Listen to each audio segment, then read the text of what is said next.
بسم اللہ الرحمن الرحیم۔ السلام علیکم جی بچوں، کیسے ہیں آپ لوگ؟ سب ٹھیک ہیں؟ اچھا جی بچوں، آپ لوگوں کی اردو کی نئی کتاب آ گئی۔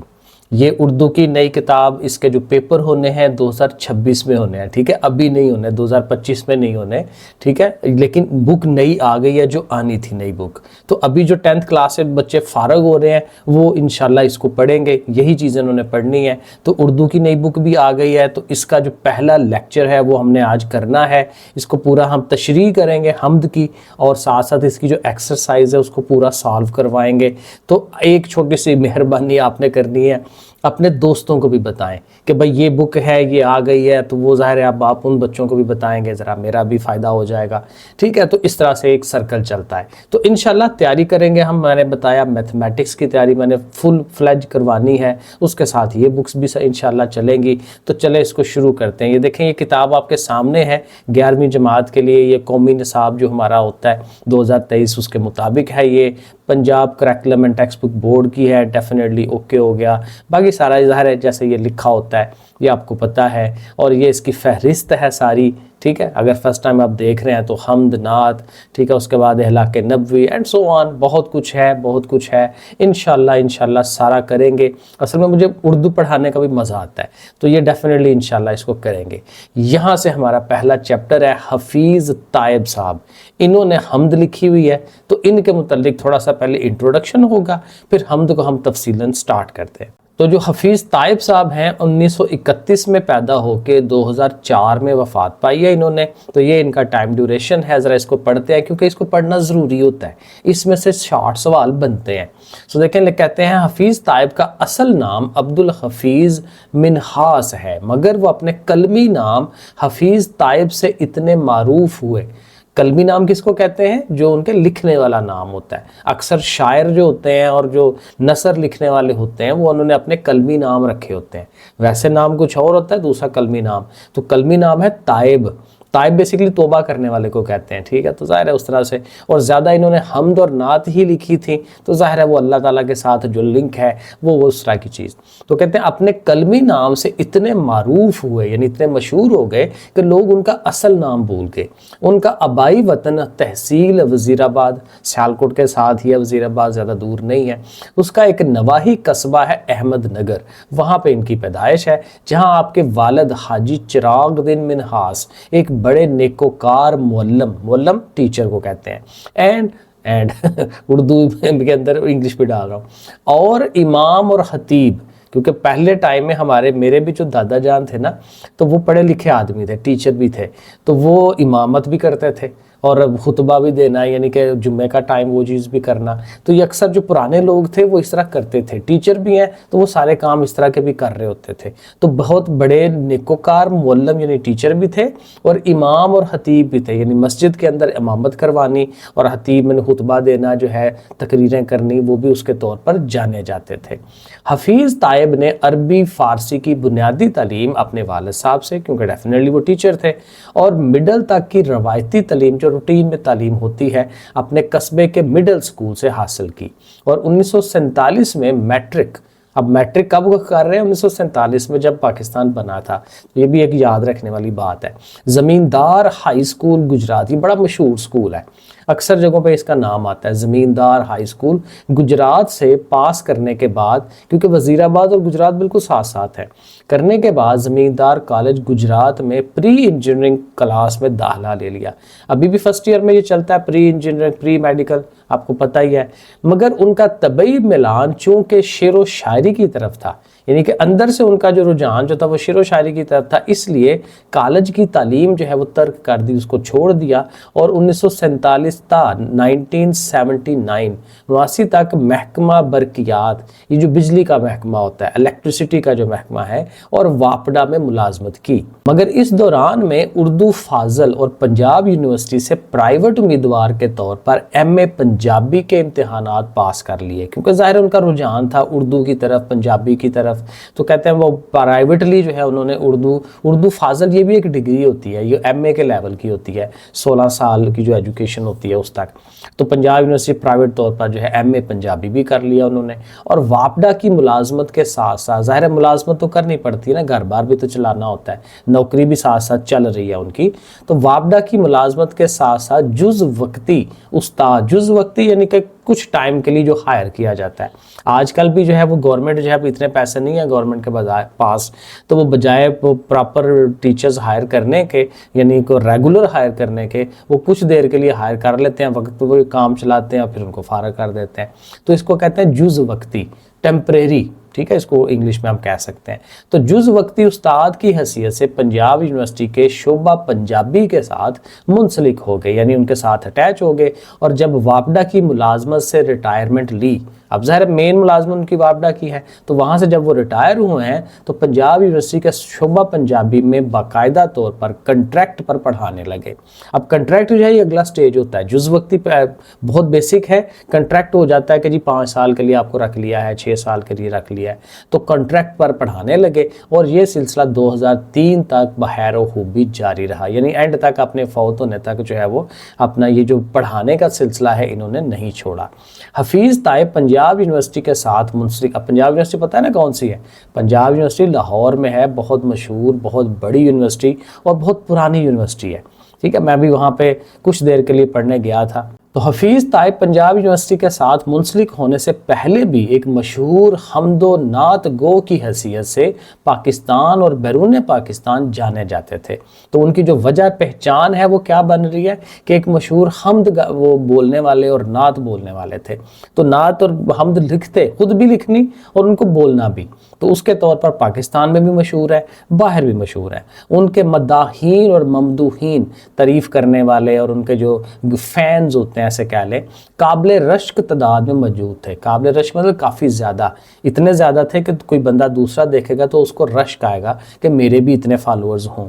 ٹھیک ہے, جیسے اب میرے فالوورز ہیں, ٹھیک ہے, تو بعض کوئی بندہ دیکھتا ہے تو کہتا ہے یار میرے بھی ہوں اس طرح کے فالوورز. تو بہرحال قابل رشک تعداد میں فالوورز جو تھے وہ موجود تھے. وہ اردو اور پنجابی دونوں زبانوں میں حمد اور نعت اور مناجات کہتے تھے.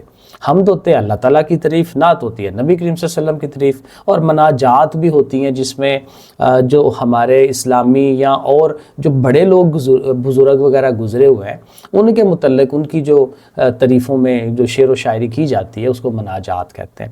حکومت پاکستان نے ان کی خدمات کے اعتراف کے طور پر انہیں 1994 میں تمغہ حسن کارکردگی عطا کیا. تو یہ بھی ایک یاد رکھنے والی چیز ہے کہ ان کو گورنمنٹ کی طرف سے تمغہ ملا ہے حسن کارکردگی کا 1994 میں.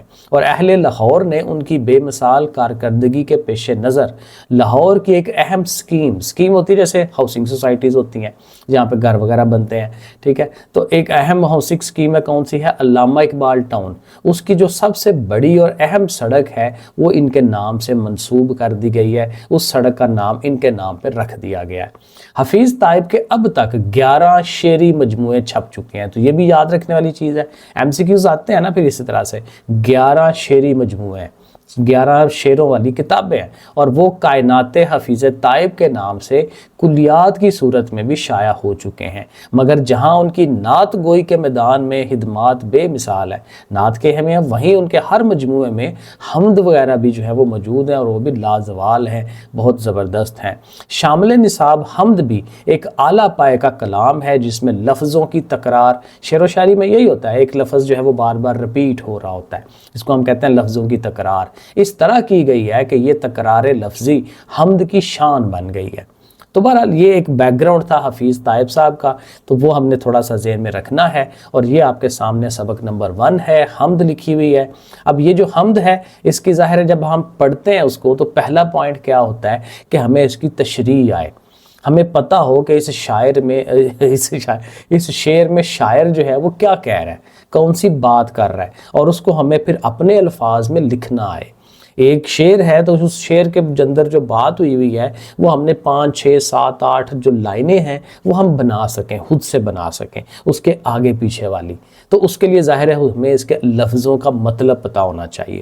ٹھیک ہے, تو یہ میں ایک دفعہ یہاں سے پڑھ دیتا ہوں, باقی میں نے اس کو نا لکھا ہے ٹھیک ہے، وہ ورڈ کی فائل کے اندر شیئر بھی لکھا ہوا ہے، ساتھ اس کی تشریح نیچے لکھی بھی ہے، تو وہ بھی آپ کو فائدہ ہو جائے گا کہ بجائے زبانی میں کر رہا ہوں، وہ لکھی ہوئی بھی آپ کو نظر آ جائے گی، آپ کو لکھنے میں، یاد کرنے میں، اس کو تیار کرنے میں آسانی ہو جائے گی۔ سو کس کا نظام رہنما ہے افق اینڈ سو آن، ٹھیک ہے، تو اس کو ذرا وہیں پہ چلتے ہیں، ایک ایک شعر کو پڑھتے ہیں اور ساتھ اس کی تشریح کرتے ہیں۔ تو یہ دیکھیں ورڈ کی فائل ہے میری جو میں نے سامنے رکھی ہوئی ہے، تشریح میں نے لکھی ہوئی ہے۔ دیکھیں جو پہلا شعر ہے یا اس کی جو پہلی لائن ہے وہ کیا تھی؟ کس کا نظام رہنما ہے افق۔ افق ہم کہتے ہیں آسمان کو، پوری کائنات کے اندر جو ہمیں اوپر دور دور دراز میں چیزیں نظر آ رہی ہیں، افق اس کو ہم کہتے ہیں۔ کس کا نظام، اب ظاہر ہے کس کا نظام ہے؟ جو کائنات کا نظام چل رہا ہے، نظام کس کو کہتے ہیں؟ سسٹم کو۔ تو ہماری یہ جو زندگی چل رہی ہے اور صبح سورج نکلتا ہے، شام کو غروب ہوتا ہے، پورا یہ گریوٹی ہے اینڈ سو آن، جو کچھ اللہ تعالیٰ نے یہ سائنسی چیزیں بنائی ہوئی ہیں، ٹھیک ہے، ہر جگہ جو ہے وہ ایک پراپر جو ہے ایک طریقہ کار ہے، گریوٹی ہے، لاز آف گریویٹیشن ہے، ٹھیک ہے، کیسے کوئی چیز چل رہی ہے، پھول نکل رہے ہیں اینڈ سو آن۔ اب دیکھیں سب بہت ساری باتیں ہم کر سکتے ہیں۔ تو ہمارے ارد گرد جو بھی نظام بنا ہوا ہے، کس کا بنایا ہوا ہے؟ اللہ تعالیٰ کا بنایا ہوا ہے، اور وہی ہمارا رہنما ہے، ہماری رہنمائی کرتا ہے، ٹھیک ہے۔ ہم اس کو دیکھ کے، اس کو سمجھ کے اپنے لیے اور فائدہ مند والی چیزیں جو ہیں وہ بنا رہے ہوتے ہیں۔ سو دیکھیں لکھا ہے یہاں شاعر اللہ تعالیٰ کی حکمرانی، کیونکہ اللہ کا نظام ہے ہر طرف، اس کی حکمرانی اور اس کے بنائے ہوئے نظام کی بات کر رہے ہیں، جو ہر سمت رہنمائی کرتا ہے، ہر سمت وہ موجود ہے اور ہماری رہنمائی کر رہا ہے۔ پوری کائنات میں اللہ کے قوانین ہیں اور اس کی حکمت ہے، اس کی وزڈم ہے، اللہ تعالیٰ کی عقل سمجھ ہے جو ہمیں نظر آتی ہے، اس کے مظاہر ہیں جو ہمیں نظر آتے ہیں، اور جو ہر مخلوق کے لیے ہدایت کا ذریعہ ہے۔ تو یہ بڑی زبردست لائنیں لکھی ہوئی ہیں۔ نمبر 2 اسی کے ساتھ جو دوسرا ہے کہ کس کا دوام گونج رہا ہے افق۔ اب یہ شعر کی جو تشریح آپ نے کرنی ہے، اصل میں شعر دونوں کو ملا کے بنتا ہے، یہاں میرا بس سیپریٹ ہے، یعنی کس کا نظام رہنما ہے افق، کس کا دوام گونج رہا ہے افق۔ جب پیپر میں آتا ہے تو یہ دونوں مل کے آئیں گے، ٹھیک ہے، تو آپ نے ظاہر یہ پہلے 2 ہیں، ان کو ملا کے اس کی تشریح کرنی ہے۔ تو یہاں پہ کیا کر رہا ہے؟ کس کا دوام، تو کہتا ہے دوام سے مراد وہ ذات ہے جو ہمیشہ رہے گی، اور ظاہر ہے ہمیشہ کس نے رہنا ہے؟ اللہ تعالیٰ نے۔ تو اللہ تعالیٰ کی بات کی جا رہی ہے کہ کس کا دوام گونج رہا ہے، یعنی کون ہے جو ہمیشہ رہنے والا ہے، اور اس کی جو بات ہے وہ ہر طرف پھیلی ہوئی ہے، اللہ تعالیٰ کی۔ تو دوام سے مراد وہ ذات ہے جو ہمیشہ سے ہے، ہمیشہ رہے گی، یعنی اللہ تعالیٰ، اس کی صفات، اس کے احکامات، اس کی عظمت کی بازگشت، یعنی کہ وہ گونج رہا ہے۔ گونجنا یہ ہوتا ہے نا، جیسے آپ کسی پہاڑ پہ کھڑے ہو اور دور ایک پہاڑ ہو اور آپ کوئی بولتے ہیں تو آپ کی ایکو جو ہے، آواز ٹکراتی ہے، ٹکرا کے واپس آتی ہے۔ تو اللہ تعالیٰ کی جو باتیں ہیں، جو چیزیں ہیں، پوری کائنات کے اندر ٹکرا کے ادھر سے ادھر، ادھر سے ادھر جا رہی ہیں، تو اس کو بازگشت کرنا جو ہے وہ اس کو کہتے ہیں، ٹھیک ہے۔ تو اس طرح سے گونج رہی ہے، گونجنا بھی یہی ہوتا ہے کہ ٹکرا کے اور آگے جانا، ٹکرا کے اور آگے جانا، یہ گونج ہوتی ہے، ٹھیک ہے، کہ ایک ہلکی آواز جو ہے گونج بن کے زیادہ اونچی آواز بن جاتی ہے۔ تو اللہ تعالیٰ کی یہ ساری باتیں جو ہیں وہ ارد گرد موجود ہیں ہمارے، ٹھیک ہے۔ تو بازگشت پوری کائنات میں سنائی دیتی ہے اور ہر چیز اس کے وجود کی گواہی دے رہی ہے۔ اب جو دوسرا شعر ہے، شان جلال کس کی عیاں ہے جبل جبل۔ جبل کہتے ہیں پہاڑ کو، وہ جو ہے جبل سور اور اس طرح سے جبل احد، تو یہ جبل پہاڑ کو کہتے ہیں۔ تو شان جلال، شان ہے جلال کی، اللہ تعالیٰ کے ڈر کی، اللہ تعالیٰ کی بلندی کی، کس کی عیاں ہے؟ عیاں ہے مطلب کہ نظر آ رہی ہے، عیاں ہوتی ہے نظر آنا، تو ظاہر ہے کہ شان جلال کس کی نظر آ رہی ہے؟ اللہ تعالیٰ کی، اور کہاں؟ ہر پہاڑ کے اوپر، ہر جگہ ہمیں نظر آ رہی ہے۔ تو کہتا ہے یہاں شان جلال سے مراد اللہ کی وہ ہیبت ناک عظمت ہے، عظمت ہے لیکن ہیبت والی، غصے والی، جلال ہے، جو پہاڑوں، سمندروں اور وسیع کائنات، اب حالی پہاڑ تو نہیں کہنا، اس طرح کی اور باتیں بھی کر دیں گے، کیونکہ جب تشریح کرتے ہیں تو اس کو تھوڑا ایکسپلین کرنا ہوتا ہے ہم نے، تو اس کے ریلیونٹ اور باتیں بھی اس میں ڈال لیتے ہیں، جو پہاڑوں، سمندروں اور وسیع کائنات پر چھائی ہوئی ہے۔ پہاڑوں کی مضبوطی، جبل ہے نا تو جبل کو بار بار یوز کریں گے، پہاڑوں کی مضبوطی اور اس کی بلند قامتی، وہ جو ہے وہ اللہ تعالیٰ کے جلال اور طاقت کا مظہر ہے، یعنی کہ یہ پہاڑ اتنے بلند ہیں، اتنے مضبوط ہیں، تو اس کو بنانے والا کتنا بلند اور کتنا مضبوط ہوگا، ٹھیک ہے۔ تو وہاں سے ہمیں اللہ تعالیٰ کی عظمت جو ہے وہ نظر آ رہی ہے، ٹھیک ہے۔ اور اس کا جو دوسرا پارٹ ہے، رنگ جمال کس کا جمع ہے افق۔ رنگ جمال، جمال کہتے ہیں خوبصورتی کو، اور اس کا رنگ ہے. اللہ تعالیٰ نے ہر چیز ہمارے ارد گرد دیکھیں کتنی پیاری بنائی ہوئی ہے. آپ پہاڑی علاقوں کی طرف چلے جائیں, کہیں اور چلے جائیں, چشمے ہیں اینڈ سو آن, پھول نکل رہے ہیں پیارے پیارے. تو اتنی زیادہ خوبصورتی ہے پوری دنیا کے اندر چھائی ہوئی ہے. تو وہ رنگ جمال ہے کس کا ہے؟ وہ بھی اللہ تعالیٰ کے ہی ہے, اور ہر طرف چھایا ہوا ہے, دور افق تک جہاں تک آپ کی نظر جاتی ہے. تو اللہ تعالیٰ کے جمال کا ذکر یہاں کیا گیا ہے, جو ہر جگہ اپنی خوبصورتی کے رنگ بکھیر رہا ہے. سورج کی روشنی, کچھ ایگزامپلز دیں گے نا, سورج کی روشنی, چاند کی چمک, رنگ برنگے پھول, پرندوں کی چہچہاہٹ, یہ سب اللہ کے حسن, اس کی تخلیق کی خوبصورتی کی نشانی ہے. تو یہاں بیسیکلی خوبصورتی ڈالنی ہے. تو دوسرا شعر جو ہے نمبر 3 اور نمبر 4 کو ملا کے مل جاتا ہے, پورا ہو جاتا ہے. آگے تیسرا شعر, کس کے لیے نجوم بکف ہیں روش روش. روش ہوتی ہے لائنیں, جیسے نہیں وہ کیاریاں بناتے ہیں تو کہتے ہیں جی روش ہے ایک پوری. تو ایک قطار در قطار جو ہے وہ چیزیں, کون؟ نجوم, نجم, یہ جو ستارے ہوتے ہیں, ستاروں کو نجوم کہتے ہیں. تو ستاروں کی قطاریں لگی ہوئی ہیں, کس کے لیے لگی ہوئی ہیں؟ اللہ تعالیٰ کے لیے لگی ہوئی ہیں. اللہ تعالیٰ نے ہی بنائی ہیں, اور ظاہر بنانے والے تو وہی ہیں. تو یہاں نجوم جو ہے وہ ستاروں کو کہہ رہے ہیں. نجوم بکف یعنی ستاروں کے ہاتھ میں ہونے کا مطلب یہ ہے کہ ستارے اللہ کے حکم سے روشنی بکھیر رہے ہیں, اور مخلوق کے لیے رہنمائی کا ذریعہ. آپ کو پتہ ہے پرانے زمانے میں جب نیویگیشن سسٹم نہیں تھے تو یہی نیویگیشن سسٹم تھے. جب سمندروں کے اندر جہاز چلتے تھے تو قطبی ستارے کو دیکھ کے یا کسی اور ستارے کو دیکھ کے لوگ اپنی رہنمائی سمت جو ہے وہ متعین کرتے تھے. تو ان کی موجودگی, یہ جو نجوم ہیں, ستارے ہیں, ان کی موجودگی اور یہ جو چمک ہے اللہ تعالیٰ کی عظیم نشانیاں جو ہے وہ ہمیں دکھا رہی ہوتی ہے. آگے اس کا جو سیکنڈ پارٹ ہے, باب شہود. باب کہتے ہیں دروازے کو, اور شہود شہادت ہونا, ٹھیک ہے. تو باب شہود کس کا کھلا ہے؟ کس کا کھلا ہے؟ یعنی کہ وہی بات, اللہ تعالیٰ کی شہادت کا, اللہ تعالیٰ کے ہونے کا یہ جو دروازہ ہے وہ ہر طرف کھلا ہوا ہے. یعنی جہاں پہ بھی آپ کی نظر جائے گی اللہ تعالیٰ کے ہونے کی جو نشانیاں ہیں وہ آپ کو ملنی ہیں. اس لیے تو اللہ تعالیٰ قرآن مجید میں کہتے ہیں کہ غور و فکر کرو, میری جو نشانیاں ہیں آپ کو ارد گرد ضرور ملیں گی, پتہ چل جائے گا کہ میں ہوں, میں موجود ہوں. تو کہتا ہے یہ مصرع اس حقیقت کی عکاسی کرتا ہے کہ اللہ کی ذات اور اس کے احکام ہر سمت میں مشاہدہ کیے جا سکتے ہیں. مشہود, شہود, مشاہدہ کرنا, دیکھنا, ہمیں نظر آتے ہیں, ٹھیک ہے, ہر سمت میں, ہر طرف نظر آتے ہیں. اور جو بھی غور و فکر کرے گا وہ اللہ کے قدرت کے دروازوں کو کھلا ہوا پائے گا. دیکھیں زبردست بات یہاں پہ لکھی ہوئی ہے. آگے اگلا جو شعر ہے, چوتھا شعر بنے گا, کس کے لیے سرود و صبا ہے چمن چمن. اب وہی بات, چمن چمن, چمن کس کو کہتے ہیں؟ باغ کو کہتے ہیں. اور سرود و صبا, صبا صبح کی جو ہے, اور خوبصورتی اور خوشبو وغیرہ. تو اب ظاہر چمن کی بات کرنی ہے ہم نے. تو چمن جو ہوتا ہے وہ ہمارا جو باغ ہے وہ خوبصورت ہے, اس میں خوشبوئیں ہیں, اس میں پھول ہے, اس میں صبح کی ٹھنڈی ہوا ہے. تو وہ باتیں ہم نے یہاں پہ کرنی ہے.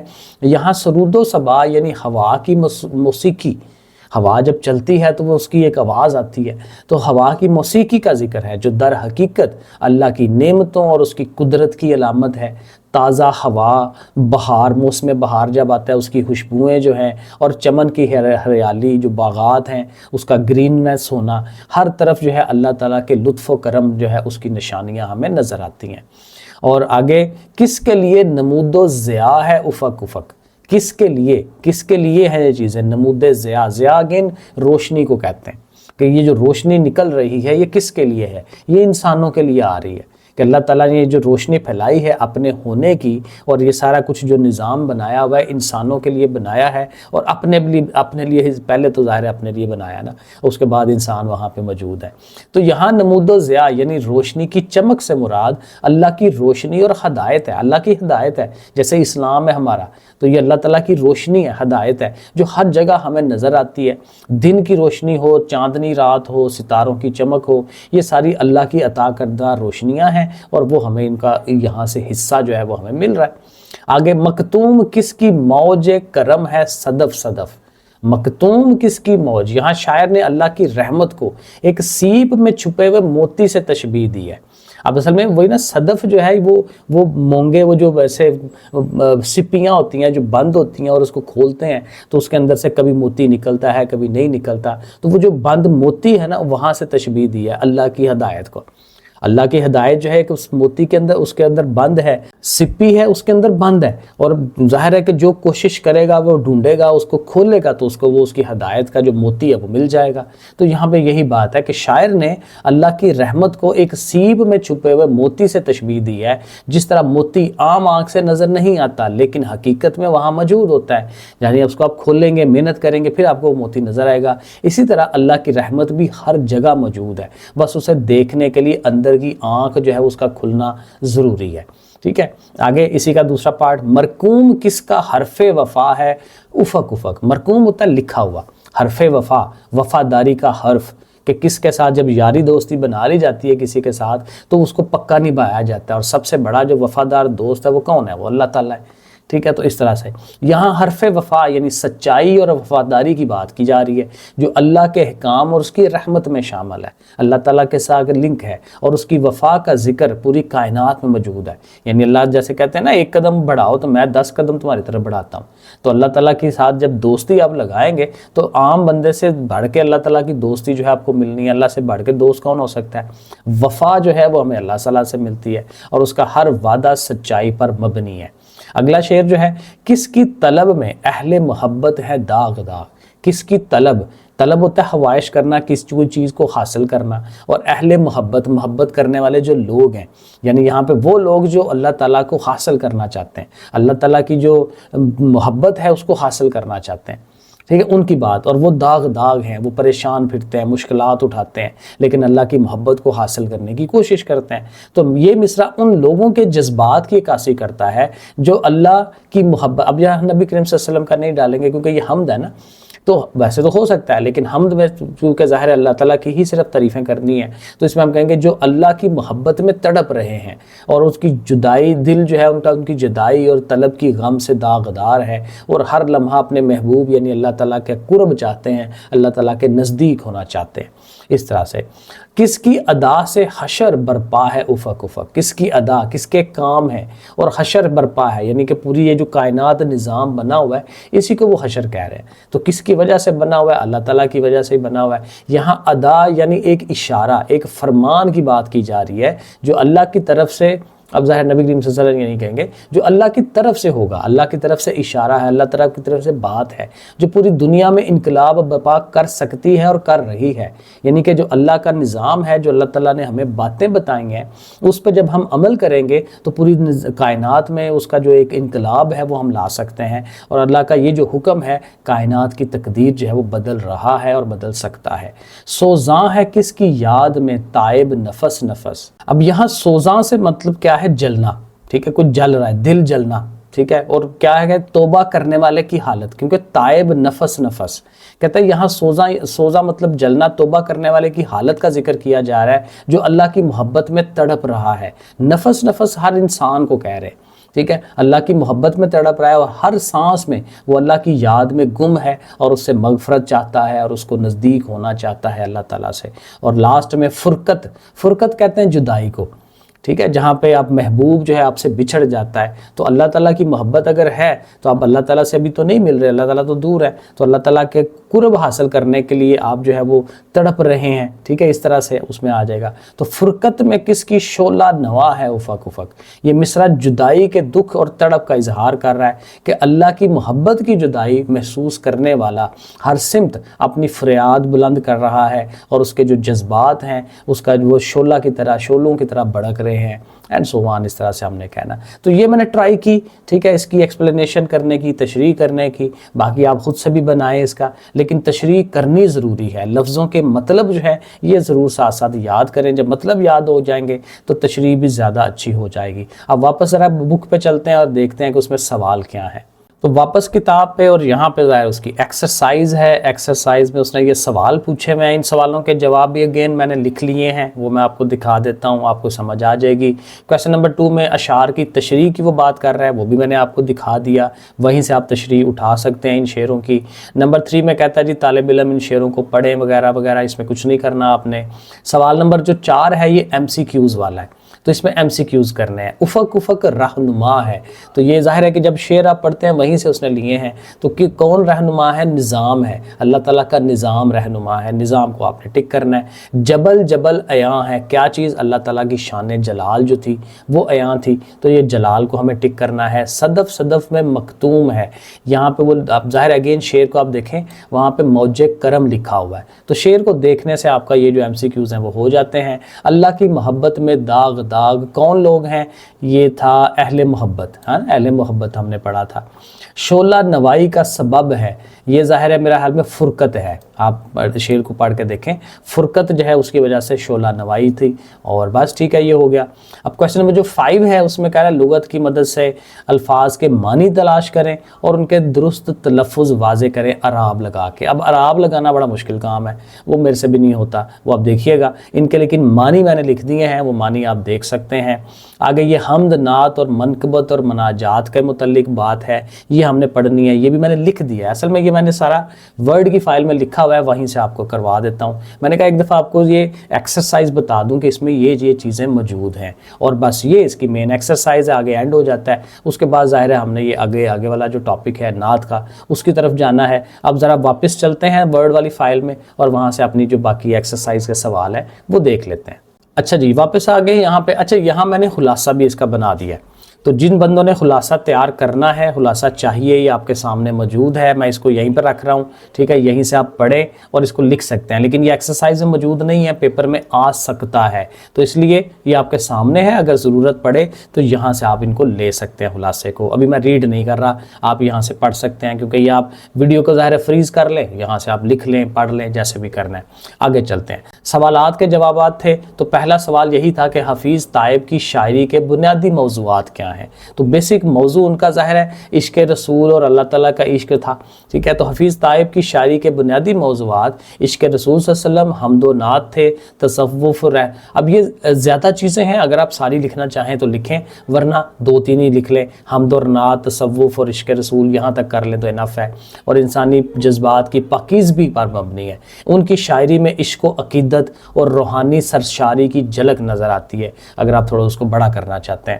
نمبر 2 ہے حفیظ طائب کی وجہ شہرت, شاعری کی کون کون سی اصناف ہیں, شاعری کی کون سی اصناف انہوں نے لکھی ہیں. تو وہ شروع میں انہوں نے لکھا ہوتا حمد بھی ہے, نعت بھی ہے, منقبت بھی تھی, ٹھیک ہے, مناجات, اس طرح سے کر کے.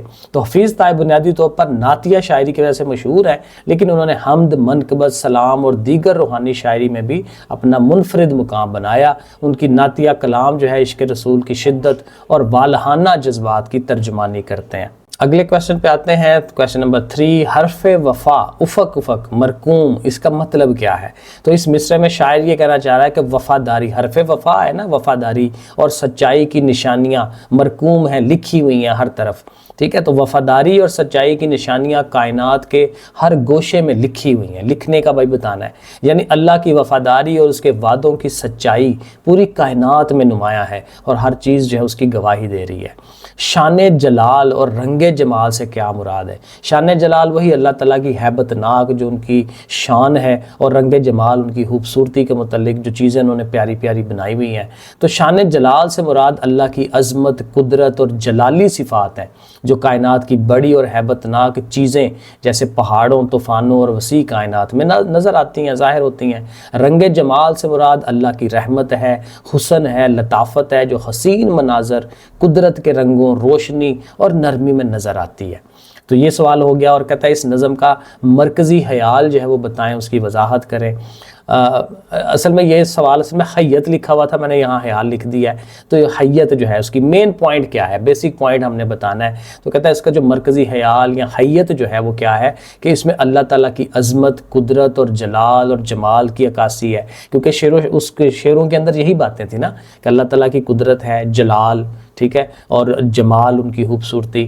شاعر نے قدرت کے مختلف مظاہر جیسے آسمان, پہاڑ, روشنی, صبا, ستاروں کو اللہ کی نشانیوں کے طور پر پیش کیا ہے. اس کے علاوہ نظم میں عشق حقیقی, اس کی طلب, توبہ کرنا اور جدائی کے جذبات کو بھی شامل کیا گیا ہے, جو انسان کی روحانی جستجو اور اللہ کی قربت کو, خواہش کا اظہار کرتے ہیں.